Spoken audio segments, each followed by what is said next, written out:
Simon, lovely to have you. So Simon, you are Lord Simon Jacobs on LinkedIn. You are the creative brain behind, I've completely forgotten, Professional Weirdos. Take 2, Simon, Lord Simon Jacobs, creative brain behind Professional Weirdos, clarification. It is amazing to have you on my sofa, Dan's sofa today. We are going to be exploring creativity, adventure, misadventure in terms of our world of work, sort of life beyond. Absolutely. And I'm going to give you the moment to leap off. So you tell us where you want us to go. Excellent. Well, yeah, thank you very much. It's an honour to be in Dan's podcasting room. Yeah, I want to talk about creativity. I've been thinking about it since I probably heard the word creativity.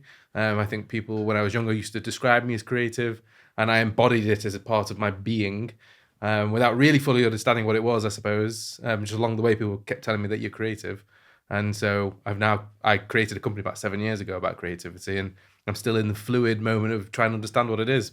So always love discussing it, getting from different people's perspective as well. So yeah. It's one of those things like people say, you're creative. Oh, you're a creative one. Mm-hmm.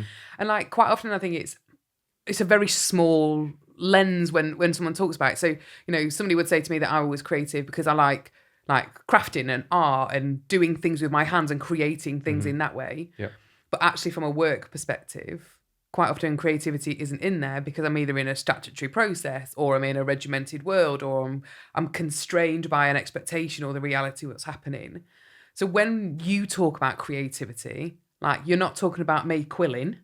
Like what is it? What is the heart of creativity? Yeah, for sure. So for me, my understanding of creativity is the ability to bring two existing things together to form a new one. So that by that definition, it means that everyone's creative, and I think that's a really good thing. I think it's a really good way of looking at it. And I'm not doing that for the business sake of it. I do genuinely believe that everyone is creative. Quick example, when you're learning to walk as a baby, you are being creative. You are seeing other people walk, you are seeing that you want to go somewhere, and you are putting together the physical muscles in your body to be able to go and do that walk. You're literally doing something new. Doesn't mean that being creative doesn't necessarily mean that everything that you do has to be completely new to the planet. That almost never exists, that almost never happens. It's simply doing something new to you. So as soon as you're doing something new to you, and you're forming a new idea in your brain, when two things are suddenly coming into clarification, you're going, oh, I get that now. That's being creative. So that's creativity to me. It means different things to different people, and there's often loads of words that come up when we think of creativity. Yeah. Like you were making an example of, the physical creativity of quilling or drawing or artistic or music, etc. Those are stereotypes. Obviously, they're easier to spot in terms of creativity, but accountants, lawyers, you name it, you can have a really boring job and still be incredibly creative. Sorry, accountants. they're the go-to sort of punching bags in terms of creativity. Yeah, 100%. You don't want, in theory, a creative accountant. Sometimes you do. But you do have to have some levels of creativity to do certain things. All the time, things are changing. So when a new law comes out, you need to think of new ways of doing things, new understandings. There's a reason there's so many different accountants, because people do things slightly differently.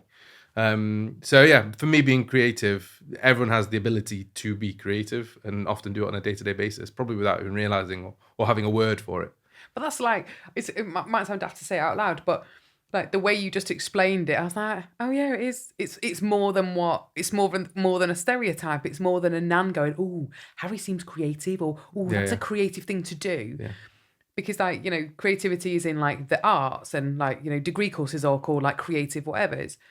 But the actual act of like creating is fundamentally what's there, isn't it? So it's finding something that's missing. It's filling a gap. It's bridging two things together. Yeah, absolutely. Well, just two things on there. One, I used to get a bit perturbed, or my back up when I did something. I did do art. I was the cliche creative, let's say. I did do art at school. I did do graphic design. Yeah.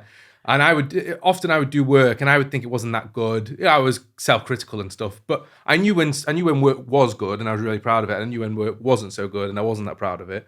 And I would often show it to people, or they would see it, and they would go, "That's really good. You're so creative." And I'd be like, "That's almost insulting to me that my best stuff isn't what you're picking up on. You're picking up like." You made an example of when your nan or something. Yeah.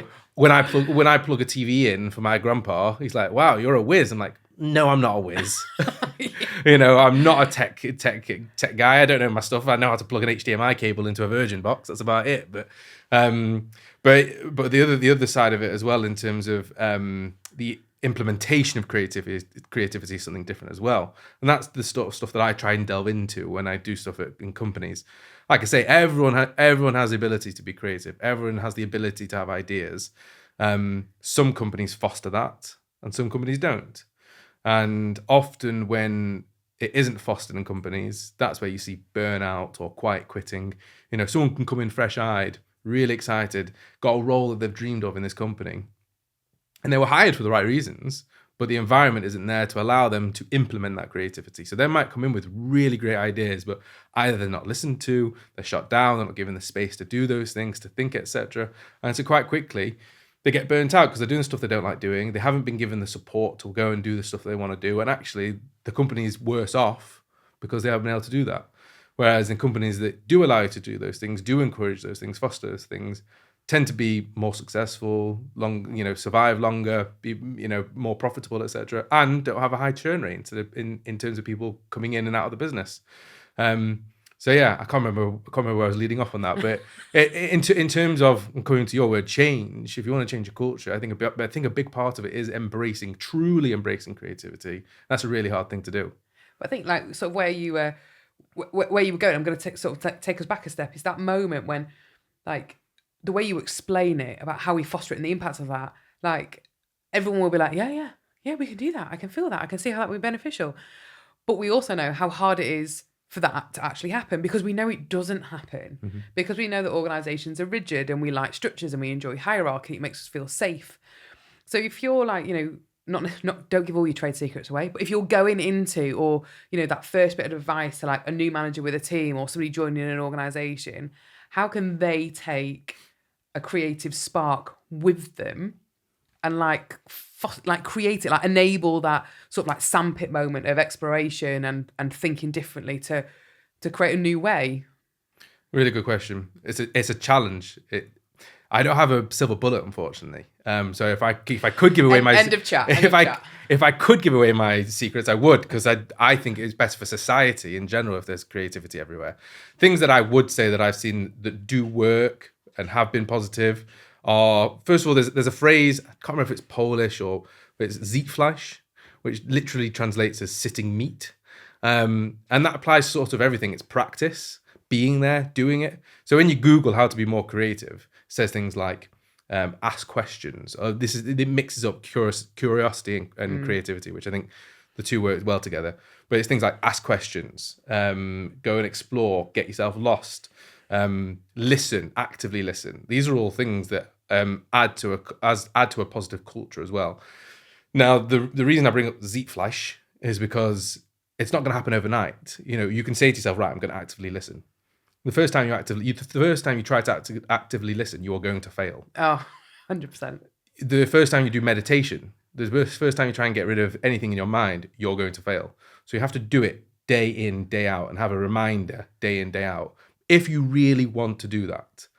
So if anyone's listening now and thinks creativity sounds good, it sounds like a positive thing, sounds like something I want to do, cliche, but you actually have to want to do it. You actually actively want to decide that you want to be more creative and bring more creativity into your workplace. If you truly, truly do want that and think it's beneficial, you have to do the work. It isn't a case of, right, Simon's going to come in today and going to make us all really creative. Exactly. They think it's holding hands or whatever. The cliche things that come to mind, that we're going to build towers. And yes, I have done some of those things, those activities and sessions. And it's good for team building, but it's not so good for the deep, true embodiment of creativity and fostering that culture. That takes a lot of work. And so one of the things that I did early on when I was setting up Professional Weirdos was create a program where it's 12 sessions, so once a month. That, for me, is almost like the minimum. Once a month, you need to move people further along the line of being curious, being creative. It's not an overnight success thing. It does take time. And often, when you look back, you won't realise how much you changed and how much more curious you are, because you'll be that person. So yeah, no trade secrets, but more deep things. But I think on that point, there's that moment where you said about meditating. So that made me laugh, because Like I tried to meditate. I was like, I can do this thing. New year, new me. And basically my wife ended up going, are you going for your 10-minute sleep? Because I would sit there and I'd be asleep in like 2 or 3 minutes. And then I ended up having to do like an active form of meditation. So I started doing some like complicated yoga where I couldn't be asleep.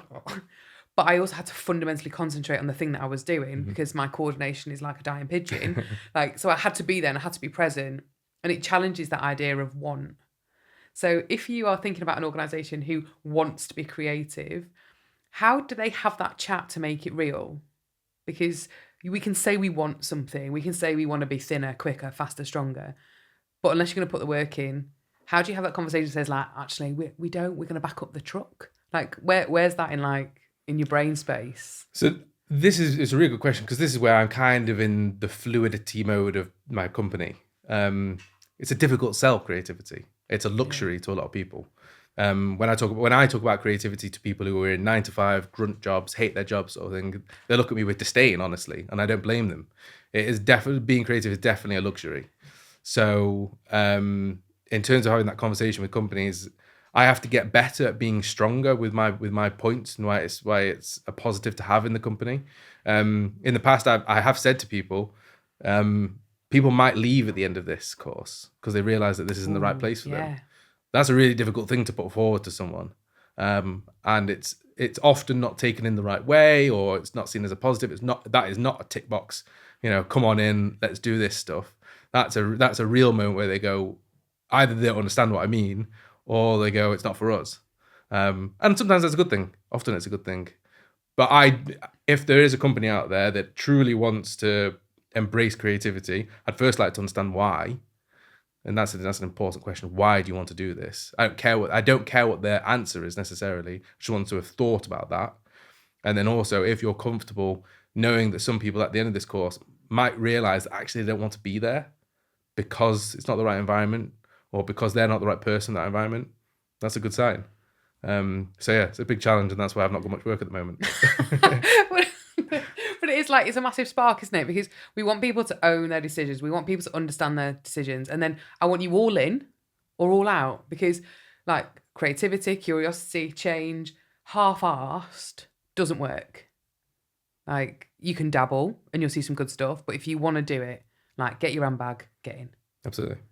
Amazing. Thank you so much for joining us today. It's been absolutely smashing to have you, and we hope to see you soon. Pleasure.